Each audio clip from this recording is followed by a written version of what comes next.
میں مجرم نہ تھی۔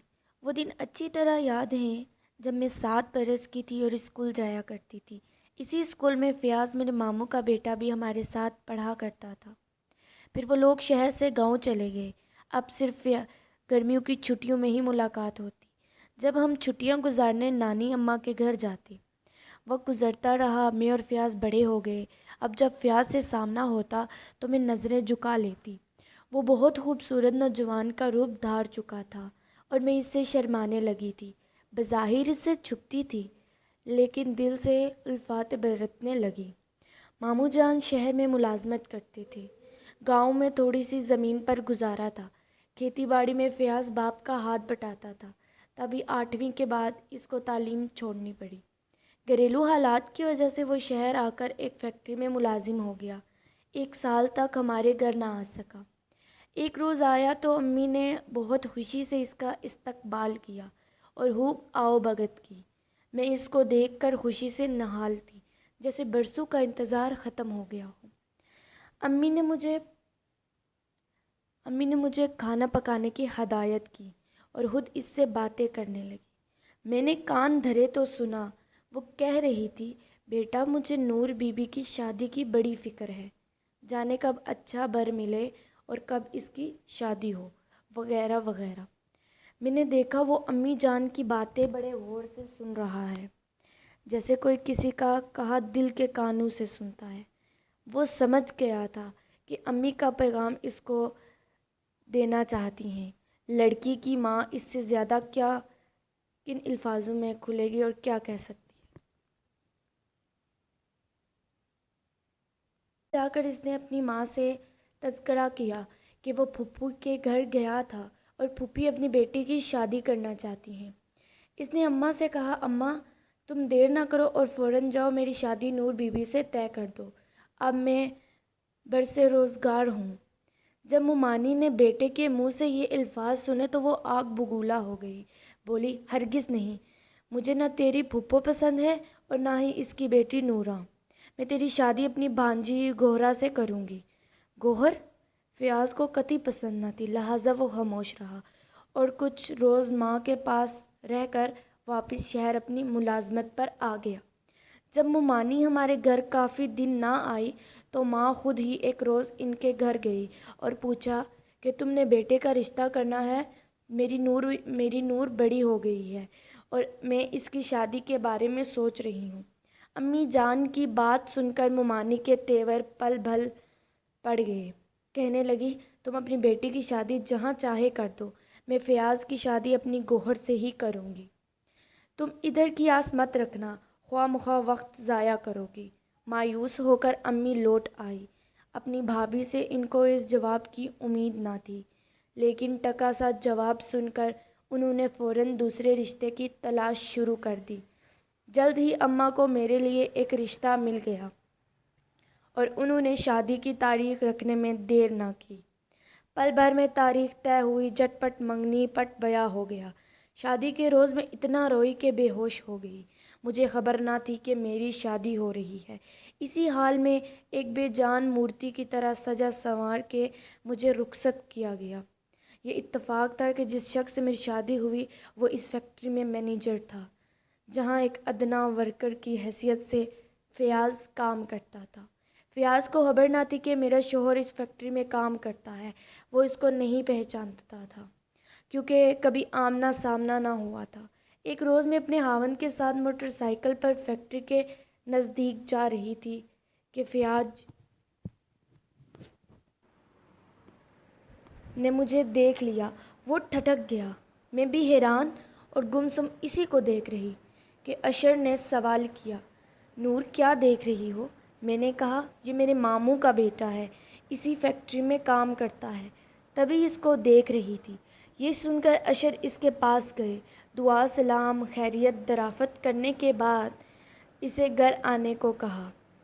ہمارے گھر فیکٹری کے نزدیک ہی تھا تو وہ لہٰذا اس کو ساتھ لے آئے۔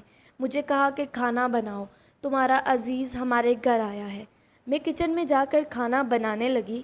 دل میں خوش بھی تھی کہ میرے خاوند نے میرے رشتہ دار کو اتنی عزت دی ہے، اور اداس بھی ہو گئی کہ اتنے دنوں بعد اپنے من چاہے انسان کو دیکھا تھا۔ اس روز اشر اور فیاض دوستانہ انداز میں باتیں کر رہے تھے۔ کھانا تیار ہو گیا، میں نے کھانا لگا دیا، دونوں نے کھایا، پھر فیاض دوبارہ آنے کا وعدہ کر کے چلا گیا۔ اب مجھے اس کا انتظار رہنے لگا۔ ایک روز یوں ہی خاموش اپنے خیالوں میں گم بیٹھی تھی، اشر نے آواز دی، میں سن نہ پائی۔ اس نے دوبارہ پکارا، جب جواب نہ ملا تو اس نے چیخ کر کہا، کس کے خیالوں میں کھوئی ہو؟ کیا اس دنیا میں نہیں ہو؟ مجھے جواب کیوں نہیں دے رہی ہو؟ چونک کر میں نے شوہر کی طرف دیکھا، اس کی نگاہیں حشمگین تھیں۔ بہرحال پھر بات آ گئی۔ لیکن اس واقعے کے 2 ہفتے بعد ایک روز اشر چھٹی کے وقت گھر آئے تو فیاض ان کے ہمراہ تھا۔ اچانک بے اختیار فیاض کو سامنے دیکھ کر میری آنکھوں میں خوشی کی چمک دوڑ گئی۔ اشر نے محسوس کر لیا کہ فیاض کے آنے سے میری دلی خوشی ہوئی ہے۔ بس اس روز ہی کسی نہ کسی بہانے فیاض کا ذکر نکال لیتا اور پھر سوال کرتا، سچ کہو شادی سے پہلے تم کسی سے لگاؤ تھا؟ کسی کا خیال دل میں بسایا تھا؟ بس ایسی ہی باتیں کر کر کے اس نے مجھے پاگل اور خود کو نفسیاتی مریض بنا دیا۔ میں اس دن کوسنے لگی جب اچانک فیاض کا ہمارا سامنا ہوا تھا اور اشر ان کو گھر لائے تھے۔ نہ ایسا ہوتا اور نہ میں اچھی بھلی پرسکون زندگی میں مگن لگتا۔ بڑے دنوں کو آنا ہو تو آ جائے، کوئی ان کو روک نہیں سکتا۔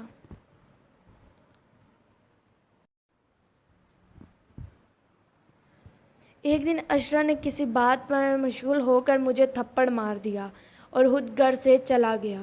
میں چولہے کے پاس بیٹھی رو رہی تھی کہ اس وقت اچانک فیاض آ گیا۔ آتے ہی اس نے اشر کے بارے میں دریافت کیا۔ میں نے پلکیں اٹھا کر اس کو دیکھا، آنسو گرنے لگے۔ وہ گھبرا گیا، پوچھا، تم کو کیا ہوا ہے؟ کیوں رو رہی ہو؟ کچھ نہیں ہوا، میں نے جواب دیا، بس یوں ہی امی کی یاد آ رہی تھی۔ وہ اصرار کرنے لگا، سچ بتا دو کیا بات ہے؟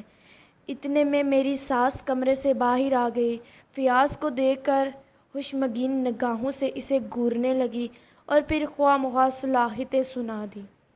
اس صورتحال سے فیاض گھبرا گیا اور الٹے قدموں لوٹ گیا۔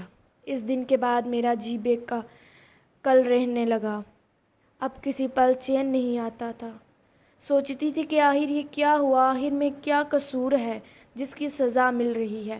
بے شک میں فیاض سے محبت کرتی تھی، وہ بھی مجھے پسند کرتا تھا، مگر ہمارا یہ رشتہ بالکل پاک صاف تھا اور اس رشتے کا کسی کو علم نہ تھا۔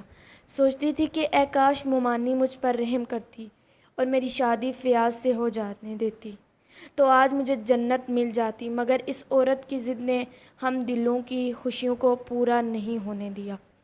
اب شادی شدہ تھی، مجبور تھی، لیکن اپنے گھر کو کسی طرح برباد نہ کرنا چاہتی تھی۔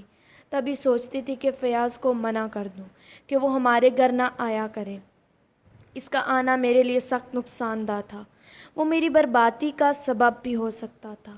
فیاض بھی ان دنوں کچھ بے چین سا تھا، مجھے روتا دیکھ کر وہ پریشان رہنے لگا تھا۔ تبھی ایک دن دوبارہ اس وقت آیا جب اشرا فیکٹری میں کام میں مصروف تھا۔ ساس نے مجھے برا بھلا کہا۔ اس دن میں میلے کپڑوں میں ملبوس بیٹھی چولہے کی راکھ کھرید رہی تھی۔ اچانک فیاض کو دیکھ کر ضبط نہ کر سکی اور رو پڑی۔ وہ اور پریشان ہوا اور پوچھنے لگا، سچ بتاؤ کیا بات ہے؟ اس روز بھی آیا تھا تو تم رو رہی تھی اور آج بھی، آخر معاملہ کیا ہے؟ میں نے بتایا کہ اشر اور اس کی ماں مجھ پر شک کرنے لگے ہیں، بات بے بات الٹی سیدھی باتیں کرتے ہیں اور برا سلوک اختیار کرتے ہیں۔ وہ پاس پڑی چارپائی پر بیٹھ گیا، کہا، تو تم ان لوگوں سے فیصلہ لے لو، ایسی اذیت بھری زندگی گزارنے کا کیا فائدہ؟ خدا کے لیے تم چلے جاؤ فیاض، میں نے ہاتھ جوڑ دیے، پہلے ہی تمہاری وجہ سے میری زندگی جہنم بنی ہوئی ہے، اگر تم بار بار آتے رہو گے سچ میں طلاق دلوا دو گے۔ اشر کو تمہارے یہاں آنا بالکل پسند نہیں ہے۔ وہ کہنے لگا، اگر یہ ظالم لوگ تمہیں بے قصور طلاق دینے پر تلے ہوئے ہیں تو دے دیں، میں تمہیں اپنا لوں گا، فکر مت کرو، ظلم سہنے سے بہتر ہے کہ ان سے جان چھڑوا لو۔ ابھی یہ باتیں ہو رہی تھی کہ اشر آ گیا اور اس نے فراز کے یہ جملے سن لیے۔ وہ سخت میں طیش میں آ گیا۔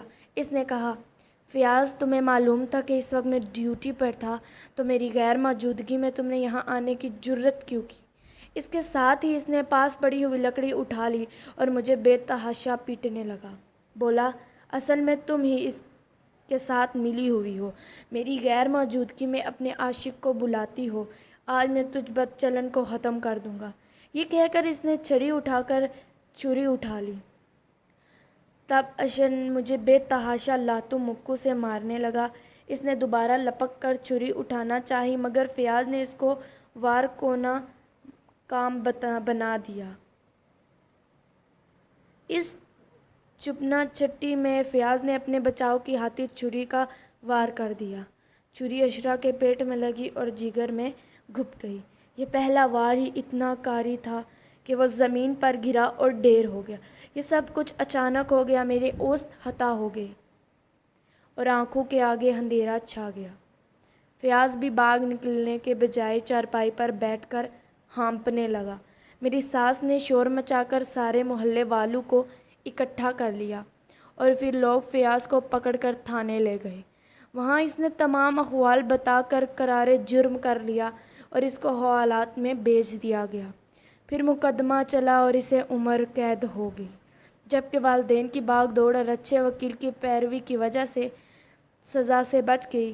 ساس نے مجھ پر فیاض کے ساتھ مل کر قتل کا مقدمہ کرا دیا تھا،